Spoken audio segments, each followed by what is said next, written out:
শ্রাবণ মাস, সন্ধ্যা পেরিয়ে রাত নেমেছে। সকাল থেকে বৃষ্টি হলেও রাত বাড়ার সঙ্গে সঙ্গে বৃষ্টিটা আরও বেড়ে গেল। বাড়িতে একা বসে ভালো লাগছিল না, তাই ভাবলাম গ্রামের মোড়ের মাথার চায়ের দোকানে গিয়ে এক কাপ গরম চা খেয়ে আসি।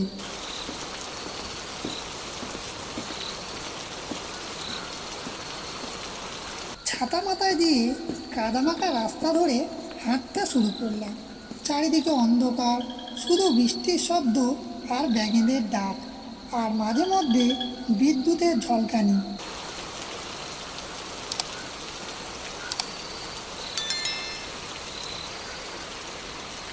আমি দোকানে ঢুকতেই দোকানদার বলল, এই যে বাবু, আজ এই বৃষ্টিতে বেরিয়েছো? বাড়িতে বসে আর ভালো লাগছিল না, ভাবলাম এক কাপ চা খেয়ে যাই। বসো, এক্ষুনি দিচ্ছি। মধু কাকা আগেই বসে চা খাচ্ছেন।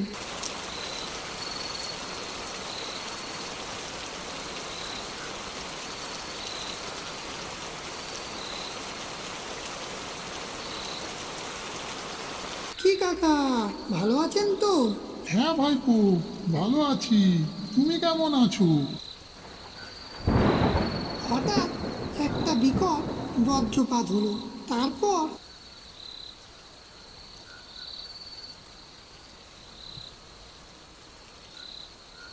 এইরকম বৃষ্টির রাতে একটা ভূতের গল্প না হলে জমেই না। আমি একটু চুপ করে রইলাম। আমি একটু চুপ করে আছি দেখে মধু কাকা বলল, কি হয়েছে? না না, কিছু হয়নি। কি হয়েছে বল। আমি বললাম, আমার সাথেই এই রকম বর্ষাকালে একটা ঘটনা ঘটেছিল। কখনো বলিসনি তো, চল বল দেখি কি হয়েছিল।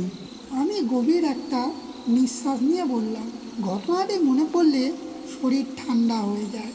সেদিনও এমনই মুষলধারে বৃষ্টি হচ্ছিল। সেদিনই প্রথম বুঝলাম, দিনের আলোতে যে কাকতাড়ুয়া শুধু পাখি তাড়ায়, রাত 12টার পর সে মানুষ ডাকে। সেদিন সন্ধ্যার পর আমি পাশের গ্রাম থেকে বাড়ি ফিরছিলাম। এত বৃষ্টি হচ্ছে যে চারিদিকে কুয়াশার মতো অন্ধকার। ধান ক্ষেতের উপর দিয়ে বাতাস বইছে, দূরে শিয়ালের ডাক। আজ বৃষ্টিটা অন্য দিনের তুলনায় অনেক বেশি হচ্ছে। হঠাৎ রাস্তার পাশে একটা ধান ক্ষেতের উপর চোখ পড়ল। আমি তাকাই, ধান ক্ষেতের মাঝখানে কাকতাড়ুয়া। কাকতাড়ুয়াটাকে দেখে বুকের ভেতরটা অদ্ভুত একটা অস্বস্তি হচ্ছিল। তবুও নিজেকে বোঝালাম, এ তো শুধু একটা কাকতাড়ুয়া।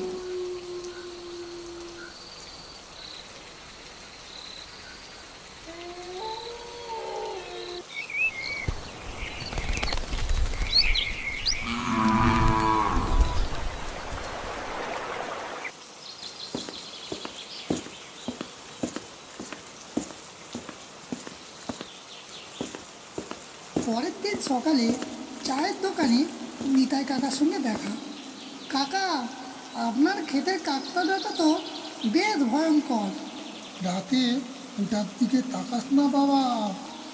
একটা কাকতাড়ুয়া আবার কি করবি? যা দেখবি সেটা কাউকে বোঝাতে পারবি না। এই বলে রতন কাকা চুপ করে গেল। আমি রতন কাকাকে জিজ্ঞেস করলাম, কেন, কি হয়েছিল ওখানে? রতন কাকা আর কিছুই বলল না। সেদিন রাতেই আমি কৌতূহল চেপে রাখতে পারলাম না। একটা টর্চ নিয়ে আবার সেই ধান ক্ষেতের দিকে গেলাম। ধান ক্ষেতের মাঝখানে কাকতাড়ুয়াটা দাঁড়িয়ে আছে। টর্চের আলো ফেলতেই মনে হলো ওর মুখটা যেন আমার দিকে তাকিয়ে আছে, আর মাথাটা যেন একটু নড়ে উঠল। আমি টর্চটা নিভিয়ে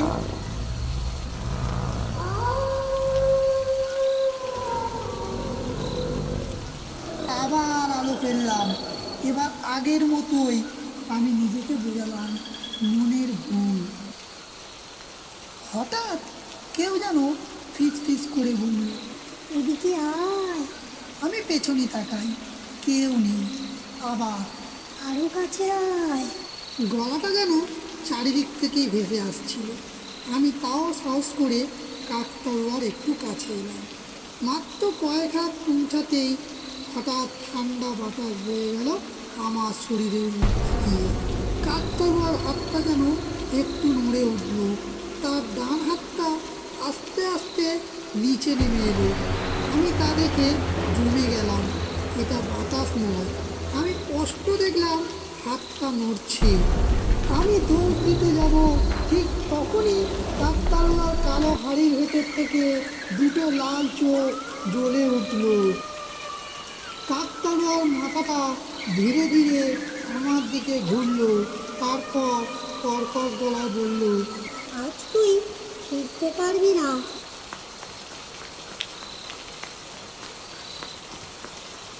আমি প্রাণপণে দৌড়াচ্ছি, পেছনে টপ টপ শব্দ। আমি পেছনে তাকাই, কাকতাড়ুয়া খুঁটি ছেড়ে আমার পেছনে হাঁটছে।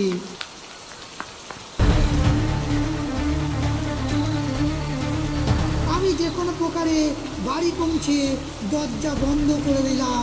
সারা রাত ঘুমাতে পারিনি। জানলার বাইরে কেউ যেন দাঁড়িয়েছিল। মাঝে মাঝে খটখট দরজার শব্দ হচ্ছিল। আজকের গল্প এখানেই শেষ করলাম। যদি গল্পটি ভালো লাগে তাহলে একটি লাইক করুন আর কমেন্ট করে জানান যে গল্পটি আপনাদের কেমন লাগলো। আর যারা এখন এই চ্যানেলটি সাবস্ক্রাইব করনি তারা এই চ্যানেলটি সাবস্ক্রাইব করো। সাবস্ক্রাইব করে পাশে থাকা বেল আইকনে ক্লিক করো আরও এরকম নতুন নতুন ভয়ঙ্কর গল্প পাওয়ার জন্যে।